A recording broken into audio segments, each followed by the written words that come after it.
So this tutorial is designed around understanding amounts in chemistry. For example, if you have 10 grams of water, well, how many molecules of water do you have? If you have 10 grams of salt, sodium chloride, how many molecules of sodium chloride do you have? If you have 10 grams of iron, how many atoms of iron do you have? It's a way in which we can relate these numbers on the periodic table to how many molecules there actually are. And if you think back to what we looked at, we started talking about the average atomic mass of a single atom of, let's just say, boron. And if you remember that for boron, it has an average atomic mass of 10.811 atomic mass units, or U. Now, this was a way in which we can state the average atomic mass of individual atoms. Now, atomic mass units, though, it's kind of a weird measurement. So what we need to begin to work towards is how can we measure this in units of grams? And it has to do with something that we refer to as the mole. And we're going to focus on the mole and what we call Avogadro's number, and something we call molar mass, in order to relate, again, masses that we can measure to the actual number of particles of a substance. So how can we determine how much we have in chemistry, how much stuff? And it turns out, even in really, really small masses, there are so many individual molecules and atoms that it becomes impractical to count them as individuals. So we use, kind of like how bakers use a dozen, we use this concept of something we call the mole, and it's a measurement of an amount. It's just like, for example, if you have, let's consider a pear. That means you have 2. If you have, for example, a dozen donuts, then you have 12 donuts. If instead, though, you have a gross of donuts, you have 144 donuts. And if you have a ream of donuts, then you have 500 donuts. Well, because when it comes to amounts of particles that you have when you measure individual masses, for example, how many water molecules you have in 10 grams of water, because there's so many, we use this sort of type of pairing, or this unit that we have in chemistry. And we call that unit the mole. Now, how a mole is defined, it's defined as the number of atoms you have present if you have 12 grams of carbon-12. So you have the isotope carbon-12, and you have 12 grams of it. If you were to count up all the individual atoms, you would have a mole of atoms. And this number, it turns out, is equal to 6.022 times 10 to the 23. Now, this number comes in really, really handy because it allows us to use the average atomic mass that we find on the periodic table in terms of how many grams we actually have. So how does this idea work? We'll look at an isotope, or a single atom of carbon-12, or in other words, what we can call C12.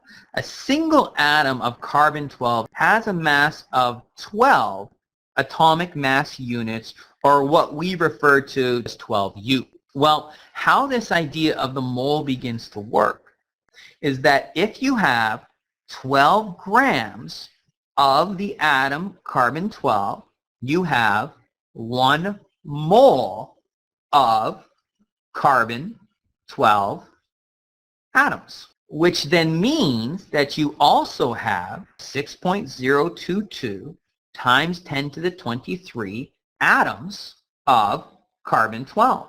What this allows us to do is it allows us to take these numbers on the periodic table, and it allows us to relate them to the actual masses of stuff that we might have. For example, regular old carbon. Carbon has an average atomic mass of 12.011. Again, what that means, if you're looking on a regular carbon atom, has on average a mass of 12.001 atomic mass units. How this starts to become really, really helpful is that if you have 12.011 grams of carbon, what that now means is that you have 1 mole of carbon atoms. And what this does is, by using the average atomic mass, it takes into account all the different types of isotopes that you have. Which, if you have 1 mole of carbon atoms, that means you have 6.022 times 10 to the 23 carbon atoms. See, now we can take these numbers that we have on the periodic table and we can relate them to the actual masses of substances we have. Take, for example, let's have a look at iron. Iron has an average atomic mass of 55.847. If you have iron, And if you have 1 mole of iron atoms, you will have a mass of 55.845 grams of iron. By using this unit, this collection of what we call the mole, it allows us to use the numbers directly on the periodic table to relate the mass to the amount of moles that you actually have. So again, just like a baker might use a collection of how many donuts he has by counting dozens, chemists instead use the mole. And what we can say here is that, again, you have 6.022 times 10 to the 23 things for every 1 mole of stuff that you have. There are too many molecules to count them as individuals, so we count them in collections instead, and that collection is the mole. Now, to give you an idea as to how big this number, the mole, is, it's a very hard number to conceive just how big it is. I mean, when you look at this, look at all those zeros that are trailing behind there. If you had a mole of pennies, you could stack them on top of each other and you could cover Canada 25 kilometers deep. I mean, that's a big number. If you had a mole of basketballs, you would have the same volume as the entire planet Earth. Think about it this way. If you had $1 billion and you spent $1 billion every single second, think how long it would take you to spend a mole of dollars. Any ideas? It would take you 19 million years. This is a huge, huge number. If you got 12 grams of carbon, you have a mole of carbon atoms. And to think about how big 12 grams of carbon is, that's about the size of a lump of coal. So it really gives you an idea as to just how small these atoms really are. So when we talk about a mole, we say there's 6.022 times 10 to the 23 things per 1 mole. Now in chemistry land, those things can be particles. It depends what type of thing you are talking about. For example, if you're talking about Fe, well, Fe, what type of particle is that? Well, that's an atom. If it's a combination of atoms that make up a single covalent molecule, something like H2O, or for example, something like CH4, methane, if you're talking about those types of things, we call them molecules. The last one we have there that we might not have seen before is something we call the formula unit, and that's basically an ionic compound molecule. Let's just say something like sodium chloride. See, technically it's incorrect to call something like sodium chloride a molecule, because if you have a look at what the structure would look like for sodium chloride, NaCl, it's alternating sodium and chlorine atoms, so it's really hard to distinguish, well, which one is the molecule? Is that the molecule, or is that the molecule, or is that the molecule, or is that the molecule? Instead, because it's alternating units of ions themselves, we refer to them instead as formula units. So what type of particle are we talking about? What type of thing are we talking about? Well, it depends what it is. If it's either, for example, an atom, here we have molecules, or if it's in fact a formula unit. So again, this idea of the mole, we can use this relationship in order to convert from one type of thing into how many moles of those things we do in fact have. And this number is known as what we call Avogadro's constant, or Avogadro's number, which is why on October the 23rd at 6:02, chemists have the big party known as Mole Day. So again, why the mole? The mole, because now it allows us to take the numbers on the periodic table as average atomic masses and allows us to relate the number of moles we have of substance to what mass of a substance that we have. And this gives us something what we call the molar mass. The molar mass is the mass of 1 mole of a substance. For example, if you look back to iron, a single atom of iron has an average atomic mass of 55.85 atomic mass units.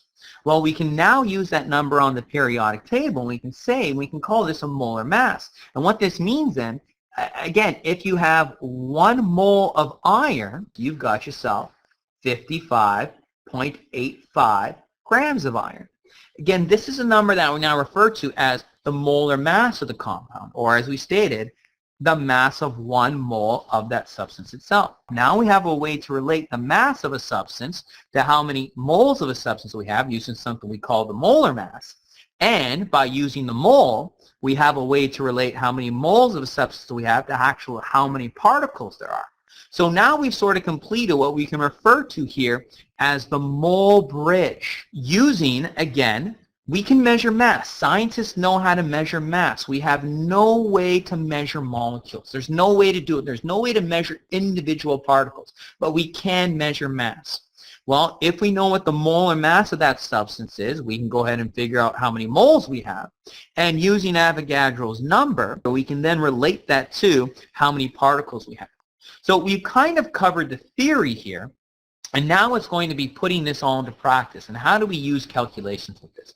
And in the next part of the tutorial, we'll go through a bunch of examples where we do that using that concept we learned at the very beginning of the year called dimensional analysis. I mean, there are formula that you can use. There are formula that can relate the number of moles of substance you have to the mass and the molar mass of a substance.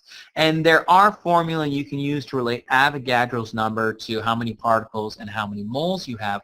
But if you understand how to use dimensional analysis, you don't have to worry about memorizing formula or rearranging formula, and better yet, you can do multiple steps all at the same time. So our first example here is to remind us, how do we do dimensional analysis when we know relationships between different types of numbers?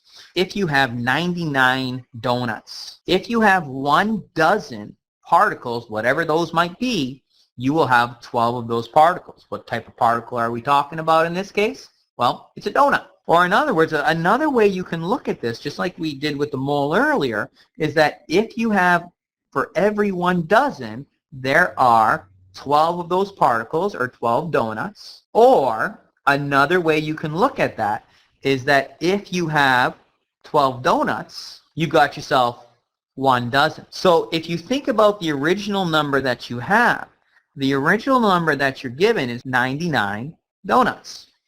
So using dimensional analysis, what number goes on top, what number goes on the bottom to convert us into the units we have to get us into the units we want? Well, in this case here, we're going to put donuts on the bottom. So we'll have ourselves 12 donuts for every 1 dozen. Why do we do it that way? Because the units cancel out. Donuts on top cancels out with donuts on the bottom. And when we do the math on this, it works out to be 8.25 dozen. Dozen what? What is the particle? Dozen donuts. We're going to use the exact same thing when we start calculating numbers with the mole. It's just instead of a dozen being 12, it's going to be a mole is 6.022 times 10 to the 23. Now, before we start into example number 2, there is a little bit of terminology I want to cover when we start looking at this mole bridge. See, mass, when we start talking about mass is measured in units of grams. And the symbol that we use to represent mass is a small m. If we begin to look at moles, it's called a mole. Mole is measured in units of, well, moles, and the short form for it is actually MOL for moles. They dropped the E and the S. Makes it a little shorter, I guess. The symbol for mole is N. And then we have the last one is the different type of particles you can have. Now, the units for the particles, it depends on what type of particle you're talking about. As we discussed, it could be an atom, a molecule, or a formula unit. However, the symbol for the number of particles you have is N. Now, Avogadro's constant has its own symbol. When we start talking about Avogadro's constant, it's N subscript capital A. And when we start talking about the molar mass, the mass of 1 mole of a compound, it's got the symbol MM, or you might see it in some textbooks as a capital M. And it's got units of grams per mole. And the units, again, for Avogadro's constant is 6.022 times 10 to the 23 things per mole. So these are some of the symbols that we're going to get used to. When we begin to tackle these types of problems, we want to organize what we know, and we want to use the appropriate symbols for each of these things to make sure that we're recording the information we have and then looking at our mole bridge to figure out where it is that we want to go to with this. And that'll give us an idea as to how we can tackle it mathematically using dimensional analysis. So let's start with example number 2. You've got yourself 1 liter of water. If you have 1 liter of water, you actually do have 55.6 moles of water. So the question now is then, well, how many molecules do you have? Well, think about the information that you have. Where are you and where are you trying to get? You are given the number of moles, so you have the number of moles that aren't present. And you're trying to figure out the number of molecules. A molecule is a type of particle. So you've got yourself your number of moles, and you're trying to figure out how many particles you have. How are they related to each other? They're related to each other through Avogadro's constants. So let's use these numbers, and let's always start by organizing what it is that you know, what it is that you have. You've got yourself your number of moles. Now remember, the symbol for the mole is a small n. You've got yourself 55.6 moles of water. Moles of water molecules, to be specific. And in this question, you're trying to solve for how many actual particles, in this case water being a molecule, how many molecules do you in fact have? Well, what relates those numbers? Well, those numbers are related by Avogadro's number. Avogadro's number tells us that there are 6.022 times 10 to the 23 things per 1 mole. Well, what type of thing is H2O? H2O is a molecule. There are 6.022 times 10 to the 23 molecules of water per 1 mole of water. Now, remember how we can use this number. We can either use this as 6.022 times 10 to the 23 molecules per 1 mole. Or we might end up using it the other way. There are 1 mole per 6.022 times 10 to the 23 molecules. It all depends as to what units we have to get into what units we want. So always start with, again, organizing your information, what it is that you know, and how are you going to get to from where you are to where you want to get. Again, we have the number of moles. We're trying to convert that into capital N, how many particles do we have, and we know that they're related by Avogadro's number. When we look at our original measurement is 55.6 moles of water. Okay, so which one goes on top, which one goes on the bottom to get us to the units that we want? Well, we have mole, 55.6 moles, so we have 1 mole for every 6.022 times 10 to the 23 things, again, water in this case, is a molecule. And now you take 55.6 and you multiply by 6.022 times 10 to the 23. And as we can see here, moles on top cancel out with moles on the bottom, and you'll be left with units of molecules. Now, when you're doing this on your calculator, be very careful with how you use your calculator. 55.6 multiplied by, watch how you punch in 6.022 times 10 to the 23. There's a number on your calculator that I do want you to get comfortable with. Okay, I want you to get comfortable with multiplying by 6.022. Find on your calculator a button that either says EE, you can see it's on the bottom of my screen a little bit to the right, EE or EXP. What that means is when you punch in 6.022, you hit that EE button, and it means times 10 to the 23. And that'll give you your answer of 3.34. Now what this means is E positive 25. That means times 10 to the exponent 25. So when we do the math on this one, this is going to prevent a lot of mistakes happening in your calculator a little bit later. You get 3.3482 times 10 to the 25. Now think about significant digits. The original measurement had 55.6. That was 3 significant digits. Avogadro's number is a defined value. It has an unlimited number of significant digits. Therefore, we need to take our answer and we need to round it to 3 significant digits. So this is going to be a 3.35 times 10 to the 25 molecules.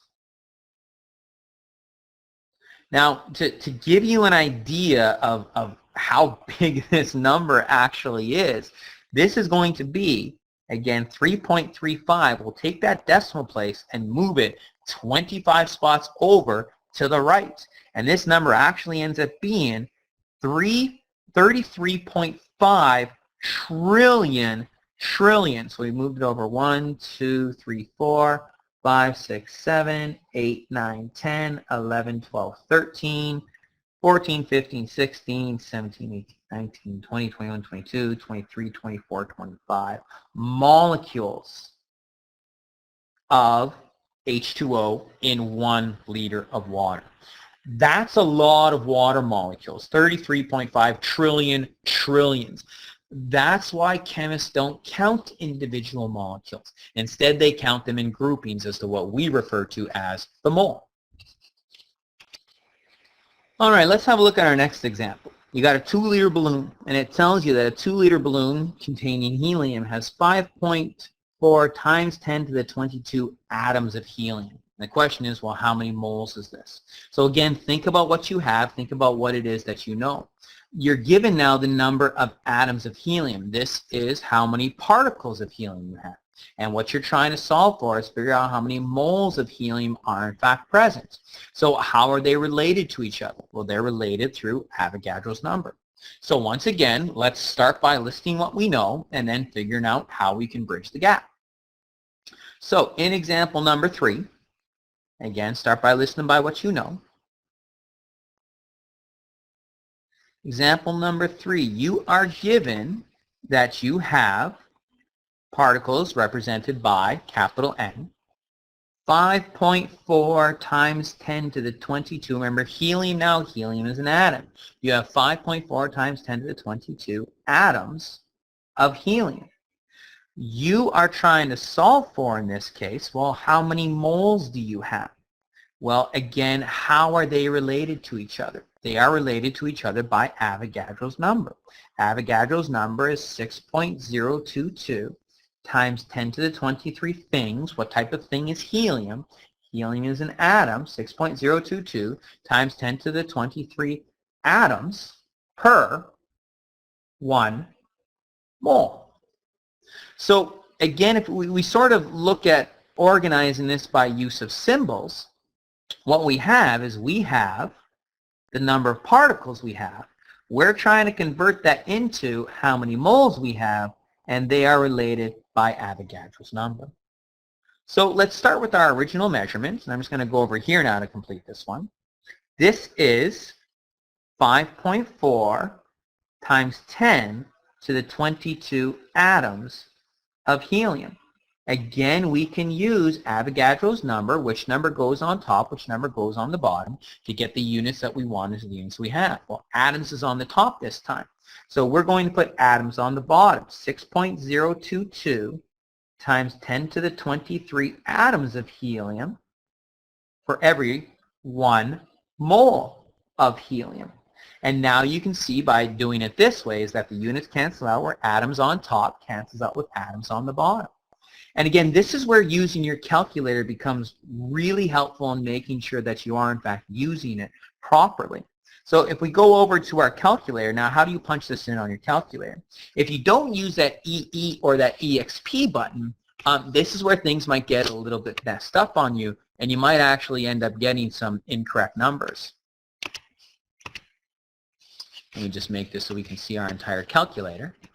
There we go. So when we're punching this in, we would punch in 5.4 times 10 to the, EE means times 10 to the, exponent 22, times 1, well, we don't have to multiply by 1, divided by 6.022 times 10 to the 23. And we get a number of 0.08967. By using that EE or that EXP button, or on some calculators it might actually say times 10 to the exponent x, you don't have to worry about accidentally multiplying by 10 to the 23 instead of dividing by 10 to the 23. So when you do this, you get, again, 0.08967. Oh, wait a minute, our original number, how many significant digits in it? 5.4 times 10 to the 22. That has 2 significant digits in it. Therefore, we're going to give our answer to, in fact, 2 significant digits, and this becomes 0.090 moles. Moles of what? Moles of helium. And that is the actual number of moles of helium that you do have present in a balloon, a 2-liter balloon. So in our next question, we're going to learn how to start using molar masses. In this question here, it's asking us what mass of helium, and let's check that, not what mass of what mass of helium is in the balloon from question number 2. Well, think about what we just solved for number 2. We solved that in number 2, the number of moles we have is 0.090 moles of helium are in fact in the balloon. So let's go back to our mole bridge and let's figure out where we are and where we're trying to get. The mass of helium we have, that's what we're trying to solve for. So we're trying to figure out what mass of helium we have. And we know the number of moles of helium we have. So we know the number of moles of helium we have because we solved that in question number 3. So how are these two things in fact related to each other? They're related to each other through the molar mass of helium. How many grams of helium you have per 1 mole. Now, where do we find the molar mass? Well, just like anything, the molar mass of any element is found on the periodic table. We find that right here for helium. That 4.00260 means that for every 1 mole of helium that you have, for every 1 mole of helium, there are 4.00260 grams of helium. Or another way to look at it that makes it very convenient, for every 4.00260 grams of helium for every 1 mole of helium. And this now becomes our converter, our unit converter. Or the other way you can say it is that for every 1 mole of helium, you've got yourself 4.00260 grams of helium. It all depends as to which unit you're trying to convert it into, from grams into moles or moles into grams. But this gives us a way in which we can convert these different types of units from moles into mass. So exact same type deal. Let's start by organizing what we know and figure out where in fact we are trying to get. See, in this question here, and this is again example number 3. Oh, sorry, example number 4. In example number 4, we are now trying to solve for what mass of helium is in fact present. Well, we know the number of moles we have from the previous question is 0.090 moles of helium. And they are related to each other by the molar mass of helium. The molar mass of helium, again found on the periodic table, that is 4.00260 grams for every 1 mole of helium. See, think about again where we're at and where we're trying to get. We have the number of moles of helium. We're trying to convert that into what mass of helium that we have. How are they related to each other? They're related to each other through the molar mass. So again, we'll do the exact same thing we've done before. Start with the number that you have, 0.090 moles, and we'll use the molar mass. Again, what number goes on the top, what number goes on the bottom to convert the units we have to get into the units that we want. Now look at that number for the molar mass that we have in this case here. This number of 4.00260 grams per mole. Do you have to use them all? When it comes to doing your calculations, make sure that your molar mass has at least more significant digits than the original measurement that you're trying to convert. If you look at that measurement of 0.090 moles that has 2 significant digits in it, you want your molar mass to have at least 3 significant digits. In general, if you take your molar mass and you round it to 2 decimal places, in general, you're always going to be okay. So if we use 4.00 grams per mole, we can use that number instead of having to use all of them. Now again, which one goes on top, which one goes on the bottom, we cancel out the units we want. Well, we'll put the 1 mole on the bottom for every 4.00 grams. And when you do the math on this one, you get an answer of 0.36 grams of helium. And that is in fact the number of moles of helium that you do in fact have, or sorry, the mass of helium that you do have inside of this balloon. Now here's where the real power of dimensional analysis really comes into play. And I'm going to do this question the exact same question, but I'm going to start from a totally different spot. Let's just say, for example, we'll review question number 3, and let's just say it said you have 5.4 times 10 to the 22 atoms of helium. And instead of asking how many moles of helium, let's just say it asks exactly what question number 4 is asking. What is the actual mass of helium? We're going to go straight from the original measurement all the way to the mass of helium.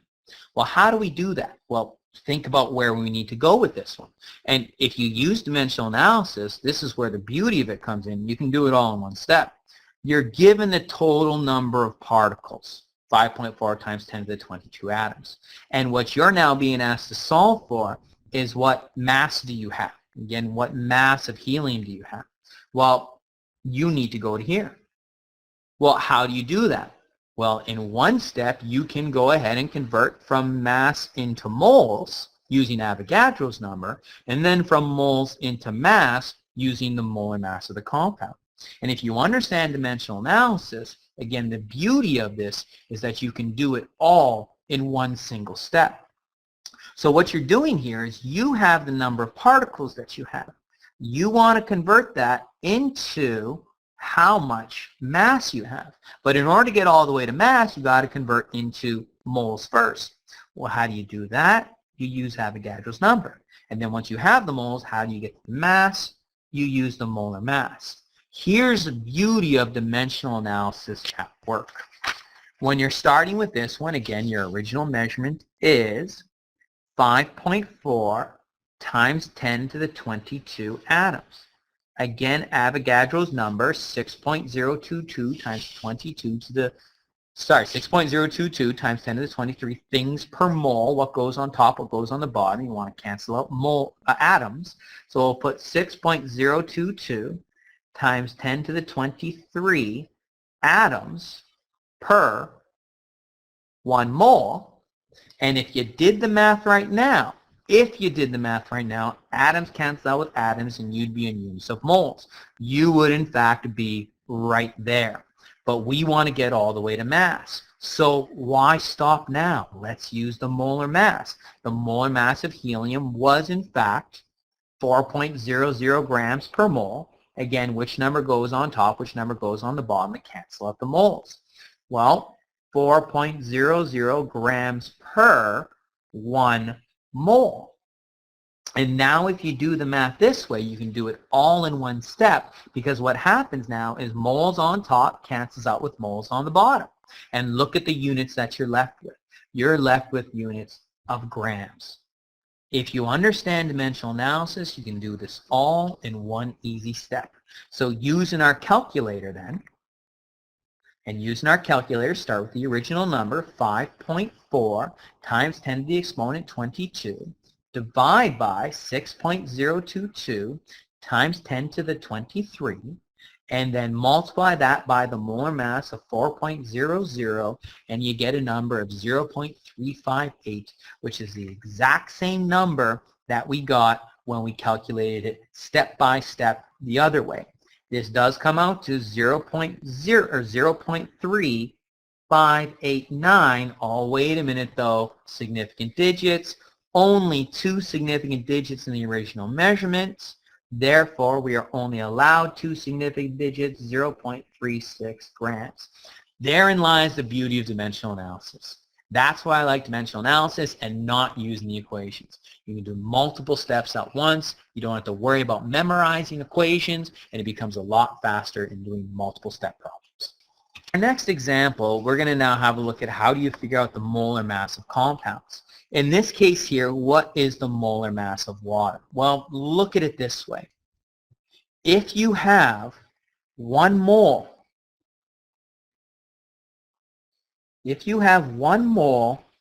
of water, how many moles of hydrogen do you have? Well, there are 2 atoms of hydrogen for every 1 molecule of hydrogen. So this means you have 1 mole of water, you're going to have 2 moles of hydrogen.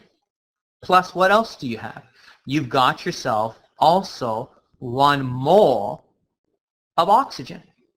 So if you want to figure out the molar mass of hydrogen and what the molar mass, if you want to figure out the molar mass of water and what that's equal to, well, that's going to be, well, for every 1 mole of water, you got 2 moles of hydrogen. So that's going to be 2 times the molar mass of hydrogen plus 1 times the molar mass of oxygen. Well, where do you get those numbers from? Well, you get those from the periodic table.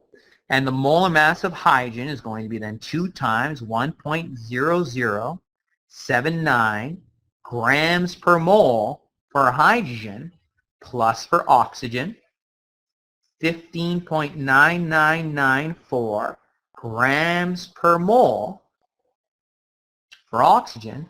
And when you take those two numbers and you add them up, you get 18.0153 grams per mole.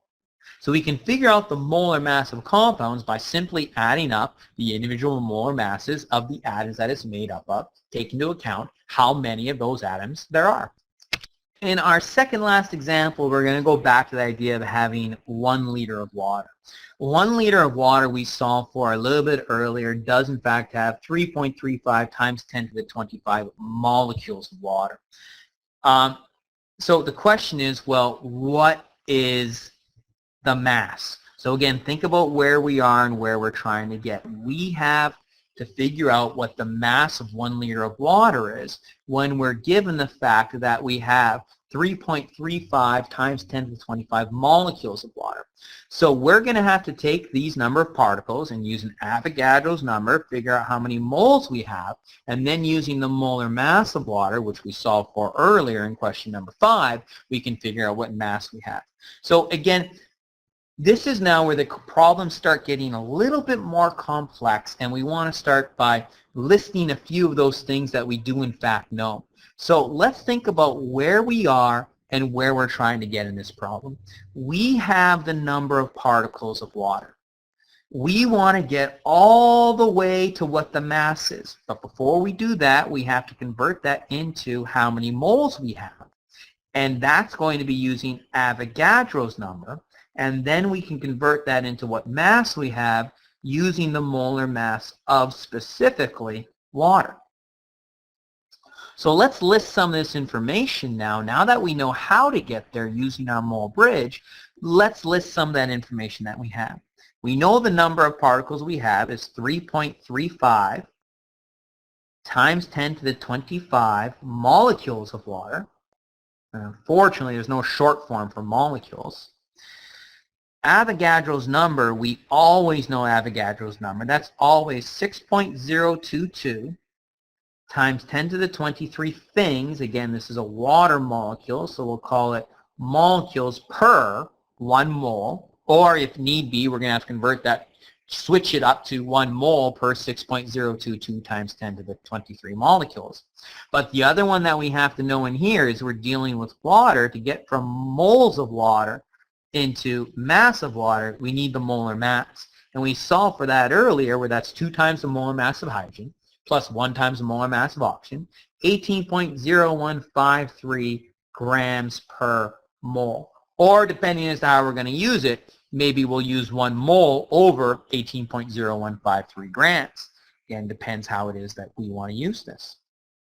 So let's now start with some of these numbers. Again, use the number that you've given. The original measurement is 3.35 times 10 to the 25 molecules. And again, if you do it step by step, you can, but it's really going to slow you down. If you understand dimensional analysis, it really speeds up the process. So let's look there at Avogadro's number. To cancel out the molecules, we'll put 6.022 times 10 to the 23 molecules on the bottom, and that's for every 1 mole. Now again, if you do the math right now, we can see here that molecules on top cancel out with molecules on the bottom. That's why we put molecules on the bottom. And if you did the math right now, you would in fact be in units of moles. But we don't want moles, we want mass. So let's use our next converter. Now the question is, do you put grams on the top or do you put the grams on the bottom? Well, you want to cancel out the unit of moles. So what we're going to do in this case is going to put the moles on the bottom. For every 1 mole, there are 18.0153 grams of water. And now we can go ahead and we can do the math on this one. 3.35 times 10 to the 25, multiply by 1, well, you don't have to, divide by 6.022 times 10 to the 23, multiply by 18.0153. And when you do the math on this one, when you do the math, you get out 1002.178. Well, what units are you left with? Well, if you look back to here, and we actually forgot to do this, we forgot to cancel out moles and moles, we are in fact left with units of grams. Oh, wait a minute, significant digits. If we go back to the original measurement of 3.35 times 10 to the 25, that's 3 significant digits. So we want to show this as 1, 2, 3 significant digits. Well, how do we show that this is in fact 1,000 grams with 3 significant digits in it? The only way to do that is using scientific notation.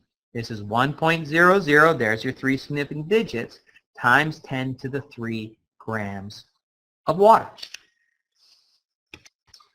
All right, in our last example, again, we'll use some dimensional analysis, so we can do multiple steps all at the same time. We are going to figure out if you have 6 grams of sodium chloride, how many, now sodium chloride isn't a molecule, sodium chloride is a formula unit. How many formula units of sodium chloride are there? So again, think about where we are and where we're trying to get. We are given the mass, and again, this is how much sodium chloride is in a teaspoon of sodium chloride or table salt. We are given the mass, and we are trying to figure out how many particles we have. So if you think about how do we solve for this type of problem, well, first we have to convert it into how many moles we have, which then that means that we are going to need the molar mass of sodium chloride. Once we have the moles, then we can use Avogadro's number to figure out how many particles we do in fact have. So again, let's start by organizing ourselves. Let's start by figuring out what it is that we have and what it is we're trying to solve for and how we can get there. So if we look at this question here, we have the mass. We are trying to get all the way to how many particles we have. Using the molar mass of sodium chloride, you can figure out how many moles you have. And then once you know how many moles you have, you can use Avogadro's number to figure out how many particles you have. So again, what we do know here is we know the mass. We know that mass is 6.0 grams of sodium chloride. What we need to figure out here is what is the molar mass of sodium chloride. So just like we did for the calculation of what is the molar mass of water, now it's sodium chloride. Well, sodium chloride has 1 sodium, so it's going to be the molar mass of 1 sodium plus the 1 chlorine, so 1 molar mass of chlorine, and that's going to be our molar mass for sodium chloride. Where do you find these numbers? You find them on the periodic table. So it's going to be 1 times the molar mass of sodium, which was 22.9897 grams per mole. Again, find that number on the periodic table. Plus for chlorine, it's 35.4527. Again, that's the average atomic mass of a chlorine atom in atomic mass units, or it's the mass of 1 mole of chlorine atoms, grams per mole. And when you do the math on this one, you find that you get 58.4424 grams per mole. Now remember, there's really 2 ways we can use that number that I just want to remind you about.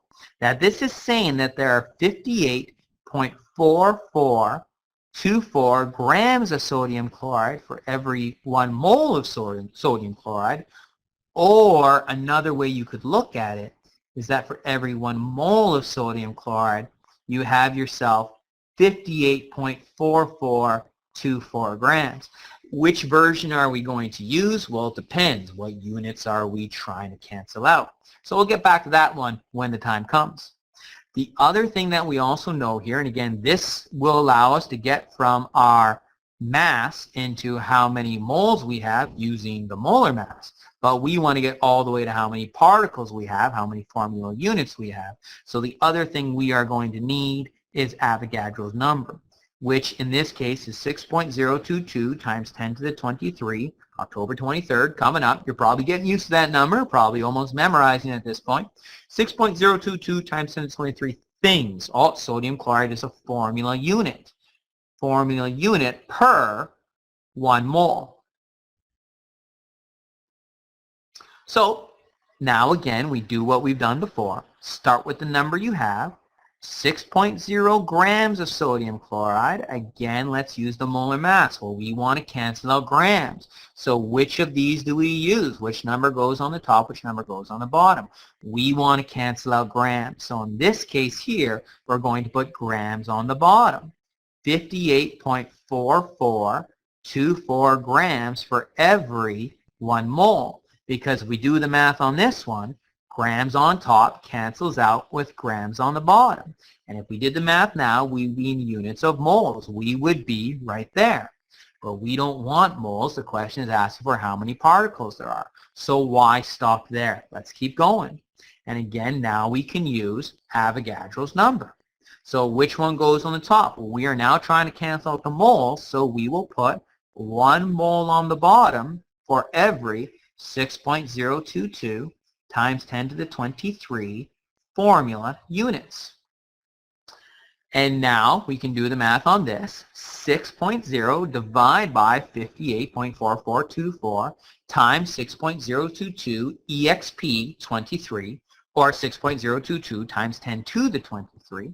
And when you do the math on this one, you get out 6.18 times 10 to the 22.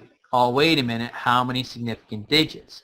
Well, the original measurement has 2 significant digits in it, therefore we are allowed in our answer 2 significant digits, so it'll be a 6.2 times 10 to the 22 formula units of sodium chloride. And that is how many formula units of sodium chloride are in 1 teaspoon of sodium chloride. Now, to give you an idea as to how big this is, that is, take that decimal place and move it over 22 times. So 1, 2, 3, 4, 5, 6, 7, 8, 9, 10, 11, 12, 13, 14, 15, 16, 17, 18, 19, 20, 21, 22. Formula units of sodium chloride. This number, in fact, is 62 billion trillions.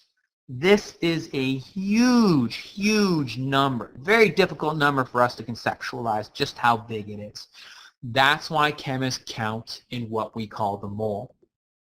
So now you've completed, and we've seen here how you go using your mole bridge, how you can convert from particles into moles into mass. Now what you want to do is you want to get your practice in. So check your homework, check the note. You will find all the homework questions here. And if you do have any questions, please